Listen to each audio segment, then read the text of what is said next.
السلام علیکم ویورز، میرا نام عطاء الرحمان اور آپ دیکھ رہے ہیں عطاء بخاری یوٹیوب چینل۔ قرآن کریم کی مسلسل ایکسپوزیشن کے سلسلہ میں آج ہم سورہ آل عمران کی آیت نمبر 27 کی ایکسپوزیشن کریں گے۔ یہ آیت اللہ تعالیٰ کی کریٹ کردہ یونیورس اور اس کی سسٹم سے متعلق ہے۔ تو شروع کرتے ہیں۔ تولج اللیل فی النہار، تو رات کو دن میں داخل کرتا ہے، یہ چیز اللہ کے لیے آ رہی ہے۔ وتولج النہار فی اللیل، اور تو دن کو رات میں داخل کرتا ہے۔ پہلے وہ کہہ رہا ہے کہ تو رات کو دن میں داخل کرتا ہے، اور پھر کہہ رہا ہے کہ تو دن کو رات میں داخل کرتا ہے۔ وَتُخْرِجُ الْحَيَّ مِنَ الْمَيِّتِ، اور تو زندہ کو مردہ سے نکالتا ہے۔ وَتُخْرِجُ الْمَيِّتَ مِنَ الْحَيِّ، اور تو مردہ کو زندہ سے نکالتا ہے۔ یعنی پہلے تو ہوا کہ تو زندہ کو مردہ سے نکالتا ہے، پھر ہے کہ تو مردہ کو زندہ سے نکالتا ہے۔ تو یہ چیز تو ہم دیکھ رہے ہیں عام طور پہ، جیسے مرغی کا انڈا بظاہر تو وہ مردہ ہوتا ہے، لیکن اس میں سے ایک بچہ نکلتا ہے۔ تو اس طرح سے یعنی بظاہر چیزیں، کائنات کا آغاز بھی ایسے ہوا کہ یہ جو یونیورس ہے، ایک بالکل بے جان سے جاندار چیزوں کا پیدا ہو جانا، تو یہ بہت بڑی اللہ تعالیٰ کی نشانی ہے اس چیز کے اندر۔ پھر اس جاندار کا دوبارہ پھر اس کے اوپر موت کا آ جانا، یہ ساری اللہ کی نشانیاں ہیں، اس کی آیات ہیں۔ اسی طرح جو انسان ہے وہ پھر فائنل اس دنیا کے بعد دوبارہ زندہ کیے جائیں گے، تاکہ ان کے اعمال کا مواخذہ کیا جائے، تو وہ اپنے مواخذہ کے لیے دوبارہ زندہ کیے جائیں۔ اس کے بعد بڑا اہم یہ جملہ ہے اس آیت کا، جس پہ اس کا اختتام ہو رہا ہے۔ اس سے پھر بہت ساری غلط فہمی بھی ہوتی ہے جو لفظی ترجمے ہیں، اس کی وجہ سے، مذہب کی روح سے، روایات کی روح سے۔ اس میں ہے وَتَرْزُقُ مَن تَشَاءُ بِغَيْرِ حساب، اور تو جسے چاہتا ہے بے حساب رزق دیتا ہے۔ اس کو ہم اگر سمجھنا چاہیں تو یہ کیا چیز ہے، میں اسی آیت کا ایک خلاصہ پیش کرتا ہوں، تو یہ پھر ساری بات آپ کو سمجھ میں آ جائے گی کہ ایکچولی اس آیت کے اندر کیا چیز کہی گئی ہے۔ تو اس آیت کا اوورآل جو مطلب ہے وہ یہ ہے کہ اللہ کا ہر فیصلہ اس کے مقرر کردہ قوانین کی روح سے ہوتا ہے۔ یہ کائنات کا جتنا بھی نظام ہے، کائنات کی ہر چیز کے اندر جتنے بھی فزیکل لاز ہیں وہ اسی نے بنائے ہیں، اور اسی نے کائنات کی ہر چیز کے اندر وہ فزیکل لاز رکھے ہیں، اور کائنات کی ہر چیز اپنے ان فزیکل لاز کی روح سے پیدا ہوتی ہے، بڑی ہوتی ہے، ڈیولپ ہوتی ہے، اور وہ چیز بن جاتی ہے جو چیز اس کو بننا چاہیے۔ آپ بیج زمین میں پھینک کر آ جاتے ہیں، وہ بیج اگتا ہے، پہلے چھوٹا سا پودا ہوتا ہے، پھر وہ بڑا پودا ہوتا ہے، پھر ایک درخت بن جاتا ہے، اس کو پھل لگتا ہے۔ یہ چیزیں ہیں نا، اس میں ایک پورے اس کا قانون کام کر رہا ہوتا ہے۔ تو یہ چیز ہے اس کے اندر، اور اس کے اندر پورا ایک ڈسپلن ہوتا ہے۔ تو اسی طرح کائنات کی ہر چیز جو ہے وہ بن رہی ہے، بڑی ہو رہی ہے، ڈیولپ ہو رہی ہے، پھر اس کی ایک ایج بھی ہے، اس کائنات کی بھی ایک ایج ہے، انسانوں کی بھی ایک ایج ہے، لیکن لائف ختم نہیں ہوتی، لائف آگے بڑھتی رہتی۔ تو یہ چیزیں بڑی قابل غور ہیں، اور ان کے اندر جو بنیادی چیز جو دیکھنے کی ہے وہ ہے ڈسپلن۔ آپ کوئی بھی دیکھیں، اگر آپ نے آم لگایا ہے تو وہ دیکھیں آم کے اندر رہ کر تو اس کی ورائٹیز بہت ساری ہوں گی، چونسا ہے یا دسہری ہے، جتنے بھی، لیکن ان کے اندر یہ ذائقوں کی ورائٹی ہے، ان کی خوشبو کی ورائٹی ہے، ان کی رنگت کی ورائٹی ہے، لیکن ہوتے وہ مینگو ہی ہیں۔ ان کو جب آپ کاشت کرتے ہیں تو وہی مینگو ہی بنتے ہیں، یہ نہیں ہوتا کہ ان سے کوئی خربوزہ یا تربوز بن جائے۔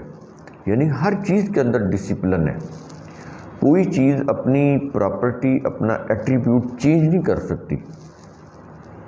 یہ نہیں ہو سکتا کہ مینگو کے اندر جو انگریڈینٹس ہیں وہ کسی مینگو میں کچھ اور ہوں، کسی میں کچھ اور ہوں، یہ نہیں ہو سکتا۔ سیم ہے، ان کی خواص جو ہیں سیم ہے، جڑی بوٹیوں کے خواص سیم ہے۔ جو جڑی بوٹی اس کے اندر جو بھی خواص ہیں وہ بالکل جو پہلے تھے 1000 سال پہلے وہ اب بھی ہیں، اسی طرح آگے بھی رہیں گے۔ اگر یہ چینج ہو جائیں تو کوئی میڈیسن نہیں بن سکتی اور انسانوں کے لیے زندگی گزارنا مشکل ہو جائے گا، لائف کو برقرار رکھنا مشکل ہو جائے گا۔ تو یہ چیزیں چینج نہیں ہوتی، یہ پرماننٹ لاز کے تحت کام کر رہی ہوتی ہیں۔ ہر چیز کے اندر اللہ کے فزیکل لاز ہیں، پرماننٹ ہیں، وہ بدلتے نہیں ہیں۔ یہ چند مثالیں میں نے دی ہیں تاکہ آپ کو سمجھ آ جائے۔ تو اس کے اندر ایک تو فزیکل لاز ہیں اور وہ پورے ڈسپلن کے ساتھ کام کر رہے ہوتے ہیں، آف اینڈ آن کام نہیں کر رہے ہوتے، پورے ڈسپلن کے ساتھ پرماننٹلی، اور ان میں کوئی چینج نہیں آتی۔ تو جو قوم اللہ کے ضابطوں کو، وہ جو ضابطہ حیات اس نے اپنی کتاب کے اندر دیا ہے زندگی گزارنے سے متعلق، تو اس کو اپناتی ہے، تو اس کا پھر نتیجہ کیا ہوتا ہے؟ یہ جو اس آیت کے آخر میں یہ ساری چیزیں، کائنات کی نشانیاں، اس کا نظم و نسق، اس کے قوانین کیوں بتا رہا ہے؟ وہی کہہ رہا ہے کہ جیسے کائنات کی ہر چیز ان قوانین کو فالو کرتی ہوئی آگے بڑھ بھی رہی ہے، بن بھی رہی ہے، ڈیولپ بھی ہو رہی ہے، تو کہتا ہے اسی طرح اگر انسان اپنے متعلق جو قوانین ہیں انسانی معاملات سے ریلیٹڈ، جو اللہ کی کتاب میں دیے گئے ہیں انسانوں کی فلاح کے لیے، اگر انسان ان قوانین کو فالو کرے، اس کی روح سے اپنی سوسائٹی کا یا مملکت کا نظام بنائے، تو پھر اس کا نتیجہ کیا ہوگا؟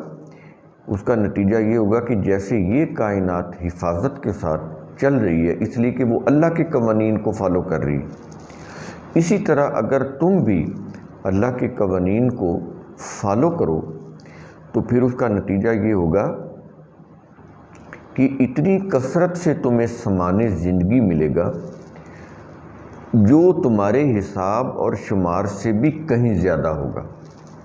یہ ہے اس کا معنی، وَتَرْزُقُ مَن تَشَاءُ بِغَيْرِ حساب۔ اب سمجھ آ گئی؟ یہ نہیں ہوتا کہ اللہ بے انصافی کرتا ہے، کسی سے جذبات میں آ کے کسی کو زیادہ دے دیتا ہے اور جذبات میں آ کے کسی سے چھین لیتا ہے، تو ایسی بات نہیں ہے۔ ہر چیز کے اندر اللہ کے قوانین کار فرما ہے، قانون کے مطابق ہو رہا ہے۔ تو انسانوں کو بھی فراوانی کے ساتھ اسی وقت مل سکتا ہے جب وہ کائنات کی ہر چیز کی طرح، سورج چاند ستاروں کی طرح، انسان بھی اپنے متعلق اللہ کے دیے ہوئے قوانین کو فالو کرے، ریاست کی سطح کے اوپر امپلیمنٹ کریں، اپنا نظام حیات اس کے مطابق چلائیں، اس کی ان قوانین اور ضابطوں کے اوپر چلیں، تو پھر ان کے ساتھ بھی یہی معاملہ ہوگا کہ ان کو حفاظت بھی ملے گی، فراوانی کے ساتھ رزق بھی ان کو ملے گا۔ تو یہ ہے اس آیت کے جو آخر میں ہے وَتَرْزُقُ مَن تَشَاءُ بِغَيْرِ حساب۔ تو بغیر حساب جو ہے یہ اس طرح سے ہوتا ہے کہ فراوانی کے ساتھ ملتا ہے۔ آپ یہ دیکھیں نا، کسی بھی چیز کی آپ کے پاس جب کثرت ہو جاتی ہے تو آپ پھر چھوٹا چھوٹا حساب کتاب نہیں رکھتے۔ میں ایک مثال دیتا ہوں، ایک شخص کے پاس کوئی سال بھر کے کھانے کے لیے کوئی 1 من یا 2 من گندم ہے، وہ تو اس کے ایک ایک دانے کو بڑا حساب کتاب کے ساتھ اس کو استعمال میں لے کر آئے گا۔ اگر اس انسان کے پاس کوئی 10,000 من گندم ہو، میں ایک مثال دے رہا ہوں ایسی، تو پھر وہ اتنا حساب کتاب نہیں کرے گا، وہ خود بھی کھائے گا، اوروں کو بھی کھلائے گا، خوشی سے لوگوں کی دعوت بھی کرے گا، کیونکہ اس کے پاس جو کھانے کی گندم ہے وہ وافر ہے۔ تو یہ ہے بغیر حساب، یہ چیز ہے اس کے اندر۔ تو قرآن کریم کو اس طرح سے سمجھا کریں۔ تو اس کے لیے تو پھر غور و فکر چاہیے، تدبر چاہیے، عقل و فکر چاہیے، تو یہ چیزیں لازمی ہیں۔ ثم تتفکروا سائنٹیفک علم ہے، اس کی روح سے سمجھیں گے تو پھر زندگی بھی آسان ہو جائے گی۔ آپ اگلی زندگی کے لیے، جو آخرت کی پرماننٹ زندگی، اس کے لیے اپنے آپ کو کوالیفائی بھی کر لیں گے۔ اور یہ جو زندگی ہے اس میں بھی فراوانی کے ساتھ رزق ملنا شروع ہو جائے گا، اگر ہم اللہ کے قوانین، کون سے قوانین؟ جو فزیکل لاز ہیں وہ بھی، اور جو انسانوں سے متعلق قوانین ہیں وہ بھی، دونوں کو فالو کرنا ہے، دونوں کو سمجھنا ہے پہلے تو، پھر ان کے مطابق اپنی زندگی گزارنی ہے۔ جو انسانوں سے متعلق قوانین ہیں وہ کیا ہیں؟ کہ کسی سے جھوٹ نہیں بولنا، کسی سے دھوکہ نہیں کرنا، کسی کی بے توقیری یا انسلٹ نہیں کرنی، ہر ایک کو عزت دینی ہے، ہر ایک کے ساتھ شائستگی سے، نرمی سے بات کرنی ہے، کسی کے ساتھ دھوکہ فریب کا معاملہ نہیں کرنا، جس سے تعلق رکھنا ہے خلوص کے ساتھ رکھنا ہے۔ کاروباری لین دین کرنا ہے تو اس میں دیانت داری، اس میں امانت، دیانت، صداقت، ان ساری چیزوں کو مد نظر رکھنا ہے، اپنی کمٹمنٹ کو آنر کرنا ہے۔ یہ نہیں ہے کہ آپ اوپر سے کہہ دیں اور اپنا وعدہ پورا نہ کریں۔ بالکل، اگر یہ چیزیں آپ اس طرح سے کرتے جائیں، میں نے چند مثالیں دی، تو آپ دیکھیں کہ کس طرح معاشرہ جنتی بن جائے گا، لوگوں کا آپ کے اوپر کتنا ٹرسٹ ڈیولپ ہو جائے گا۔